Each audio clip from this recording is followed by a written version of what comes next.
Hi everybody. I have that clicker that will help me get my video set from here, and I keep forgetting. The right to my own power. Manipura, here we go. So I have these little boxing gloves, and you can get boxing gloves with like little catcher mitts so that you can do this with another person. So here we have the right to our own ground, then we move up into duality. But when we come into Manipura, I just love to say it. When we come into that third chakra, let's see, I have it here, this yellow, illustrious gem, the right to our own power, shadow, shame. I told you, got it in everyone. Here, we really think about our will, our free will. Also thinking, are we coming from a place of the I choose, I want? Sometimes there's these have-tos. We could switch that to we get to. But to consider this, I have to do this. Why? Why? Why do I have to do this? Do I have to do this to please someone else? Or do I have to do this because I like to help others? I like to earn a living doing things I love. I like to really work on personal development. Well, that comes from my choice. That comes from my choice. So consider that. I want you to just be thinking about these things. Each time I'm just planting some seeds. You know, the wheels here that we have, these spinning discs coming off of our nerve ganglia, this energetic space. You know, what lens are we coming from? You know, are we coming from, oh my God, if I don't do that, I'm going to be like so ashamed of myself, and I'm going to, you know, like, what is that pre-programming? We're going to work towards that. But to get into that energy, maybe we have this really like compressed energy. We're going to consider this. But now that I've done a quick little blip of education, I'm going to move my beautiful chakra banner that I got, that I love, and we're going to consider this. So we're getting into our ground and we're coming up. Now, I've taken some great kickboxing classes with this wonderful woman, Colleen, in Southampton, Massachusetts, an awesome gym, and I would like to just add a little of that. But most importantly, if we don't have the gloves and we're just really punching into the air, it's really like thinking about our limbs. We're in our ground. We're coming into our power stance. We're kicking down. We're not out. We're not here. What we're doing is we're just considering little punches, little punches. We're just going to turn, quick little clips, hitting the front of the bag. But if we're hitting a pillow, if we're hitting the air, I'm going to actually not even hit the box. And I'm actually going to take off my gloves for a minute so you can see my hands. And so here we're coming into this stance. And I'm turning my body. And I'm just moving. But I'm just punching. Now what I want you to consider as you're punching the air and punching the air is feet are on the ground. We're punching. Ha! We're making sound. This is how we're going to get this energy up. So, sound is very important. And it can't always be easily accessed. And we don't know this unless we try it. So, just so you know, when I first started, even in some of the kickboxing classes, no one was making any noise.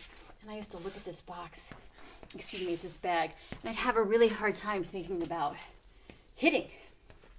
You know, we've talked about my trauma and thinking about doing harm to somebody. So then doing harm to yourself. That comes in here too. We don't want to do either one of those things. So we want to get that energy up and we want to get it out. And we want to use the most parts that we can, our feet, our hands, our sound. So in the kickboxing class, they were pretty quiet. And I was like, my daughter and I were like, we got to make some sound. And I bet you all my awesome people who I trained with are like, you guys weren't quiet. None of us were quiet. But I think it was my internal voice. Silence. And I stayed silent for so long. I couldn't speak my truth. And so in the third chakra, I always love to ask you questions. You know, face your fear. What is your fear? How do you express that? Then we come into the right to our own need. You know, how do you judge others? How is this rejecting yourself? These are great tools that I learned in a workshop with Anadea Judith. And now as a Sacred Center teacher, I have access to this education. And as a teacher, I'm able to share it with you. So I want to incorporate that here today. Third chakra, the right to your own power. And I want you to listen and think about this. Who held the power in your childhood? Who held the power in your family? And more so than who held it, what held it? You might have an answer come up, and then another, and then another. So just trust this process. For me, I often would come back to this, and then I would leave it, and I would jump up. Now that I have full access to all the energy centers of my body, or I can tell when I have a block, because the charge gets pushed right up against that block. So we have to work on releasing the charge, the block charge, for more life force charge, our life force energy, the vitality that gives us the zest for life. And even in challenging times like a lot of us are facing right now, all of us, to find the joy in these moments, to find access to the us moment in this mindfulness time of now. Here I am. And I can feel shame, and I can feel sad and fear, guilt, but I'm not coming from that lens and stuck in that. But I'm motivated because I can have a feeling, but it's not a state of being. So, who held or what held the power in your family, in your childhood? And I want you to just consider that. I want you to think about it. It took me quite some time as we were doing these works and doing different processing, and I kept jumping into other places that I'll share with you. And then my father's murder held the power, but I would forget that. Did not have access to it. And as this, adult thinking, how did I miss that? Well, as you work through the program, you'll see, my armor was protecting me. My mother's armor protected all of us. And so my father's murder held the power, even though we never talked about it. We were never, not that we weren't allowed, we just couldn't. And we wouldn't, because it would just totally dysregulate my mom. So that's what held the power. But then there's this other part, right? The shame of it. Shame held the power. We could come into each place with that, even thinking then about the lies, but we'll get to that in the fifth chakra. So I was able to recognize that, see that, have such a great process with our wonderful group that I was a participant in, beautiful teachers, and now here I am for you. And as you come into this, I want us to process this, and I want you to consider, just keep unpacking and releasing and moving through, because there'll be new information each time we remove some blocks. Feel that, and then we push it out, feet, hands, using our voice, moving it through. And then, how would you like to put that down? But when we do that, I'm always thinking, what will we pick up? And I often look at behavior modification, replacement therapy.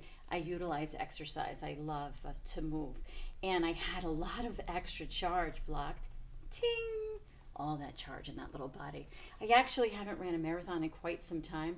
I don't even have a desire to do it. I have the will to do it. And if someone said, you need to do this, this has to happen, and there's a part of me that'd be like, all right, but maybe not. Because I'm 51, I don't want to keep banging around my face. My hip is a little wacky, and I want to make sure that I have everything, here in my body, and to really treat myself in this loving way. And I'm not saying that marathon runners don't treat and love their body. I'm one of them. I love all of you. But I'm saying for me, the Natalie here, it's different now for me. And the way in which I'm able to move energy. And I've asked you to do 20 minutes of physical exercise most days of the week. Give yourself an effing break, and on the day that you don't want to, try it the next day. Don't let more than 2 days go in a row without doing that. So I rode the bike for 20 minutes already today, and of course I'm moving here, but I just needed to get the gunk going. So here, how I would look at the box, the punching bag. I don't know why I keep saying box.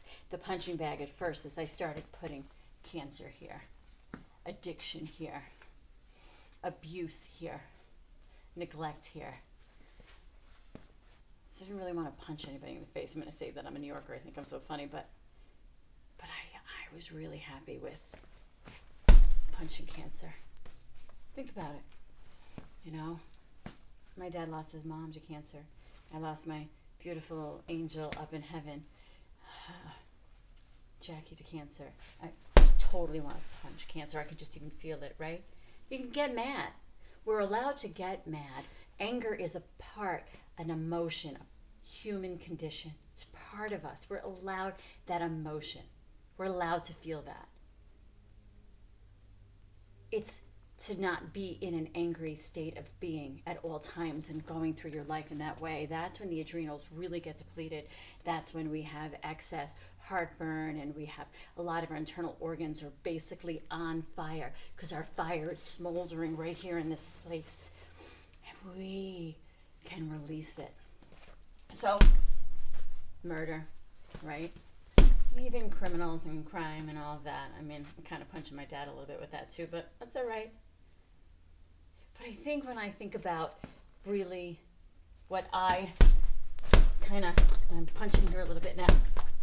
When you do the 1-2 punch too, you just turn, really careful not to slam yourself up into your joints, and always making sure you hit with the top of the knuckle. I think I'd like to think about, I guess, trauma. I think that's really it for me. You can even just punch the back of the bag. I like this. This is one, our awesome friend Colleen. And all of a sudden I'm totally drawing a blank on this amazing gym, and I cannot believe it. But maybe that's because I'm really in my own flow here. So I'll link it down below. But when I think about what we really want to punch out, start thinking about it. You're allowed to get mad. I told you that all the people that you love are up safe on the couch. I'm feeding them, I'm looking out for them, and taking care of them. I am not saying that I blame my ancestors, my mother and father, for the life experience that was thwarted upon them. But I know now that I have choice. We all have choice. We are at choice.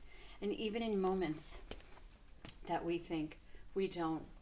My mother was laying there and she was fighting her own death. She was given 7 days to live, and she survived 5 months.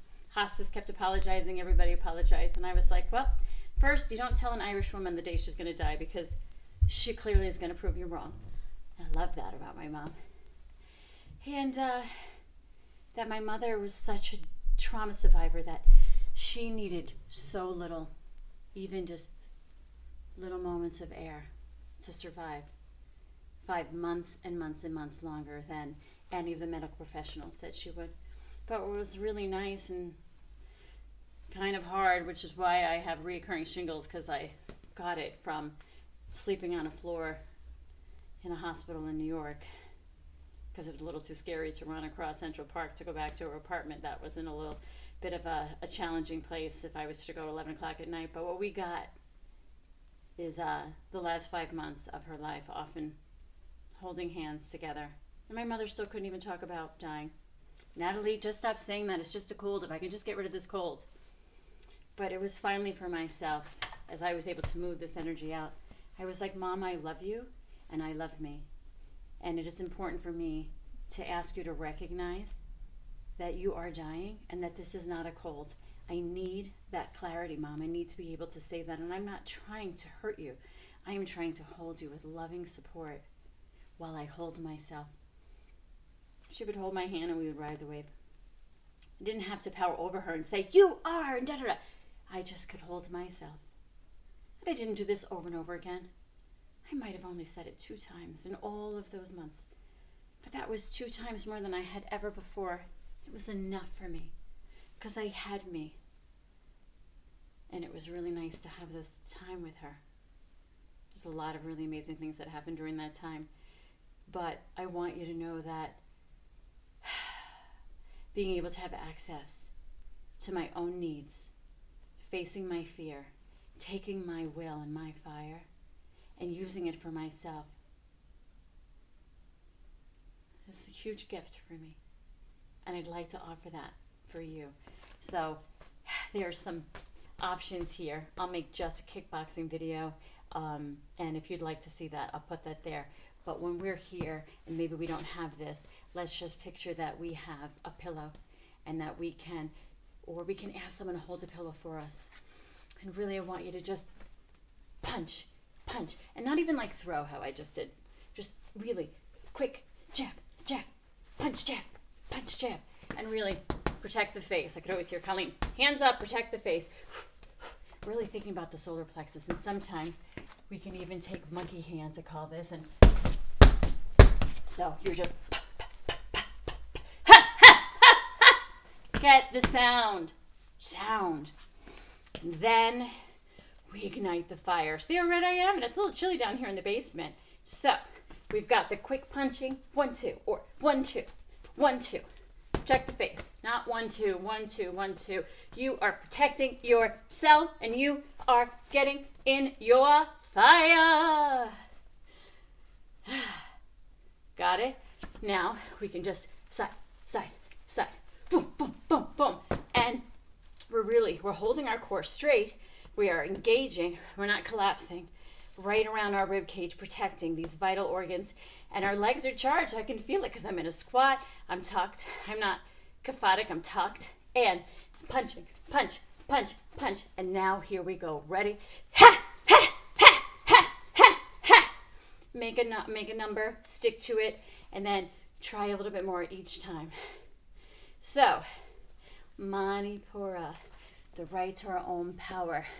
We can add in the feet, but let's just do this here. So let's just say, okay, you're kind of like, having this kind of day. Now you know, right? Feet, breathe in.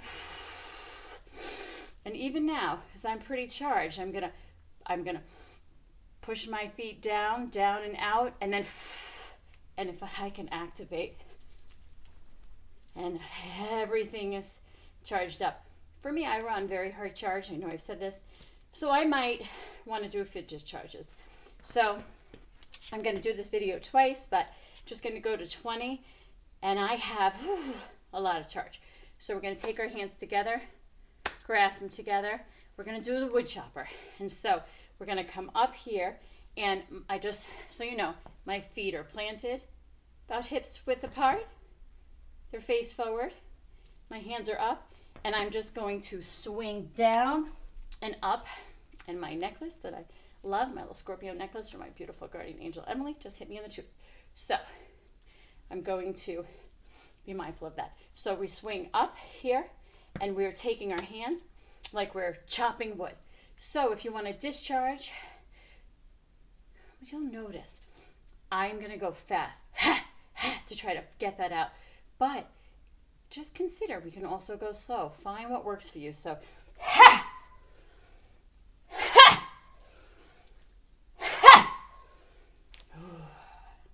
discharges for me. It can be very interesting. Some people that are overcharged and they seem very lethargic and kind of like I call this that fossilized charge. It's so dense, very compressed, that if they do this this way, they actually need to go slow so they can release the charge in a slow, mindful way so it's not completely combusted and broke open. So that actually discharged for me. And so if I was to go slow, now that feels nice. So I'm going to try that a few times. You try too. I get a little dizzy actually. So find the just enough space. It's quite interesting. I have a project that I did. I do chakra facials and chakra treatments and a variety of different things. And in this project, when I created this, at a day, it really helped me because this can be very tricky here because we can look like we have an overcharged third chakra and we need to discharge, but really it's actually appears to be undercharged because of that compressed energy. So if it's all very mushy and squishy in here, we need to start firming this up, and then really just start working on your wood chopper in a way that you can really get that energy really kind of to be able to open up and expand. And if you start noticing your patterns. I'm sorry, I'm looking at myself and really here, so this video will be very interesting, but it's going to be anyway. And you'll start sensing, what does it feel like for me? And often, even now, I got to shake it up. So, shake it out. This is one that we can do too. You gotta shake out the charge. Shake it out a little. You can do dancing, you can do what you have, whatever you need, because everybody has their own energy currents and the way that our energy runs. So we're gonna find your just right spot and we're gonna connect in.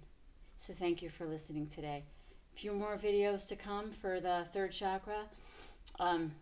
It's like one of my absolute favorites, if you can't tell, because I've been smiling for the whole video. But I definitely have been hijacked by that shame. And I say it smiling now, and I think it's because I can recognize it now when it comes, you know. And instead of fighting it and fighting and fighting it, I say, oh, I got this shame blanket on today. I got that shame blanket. And so now I just go easy. Namaste.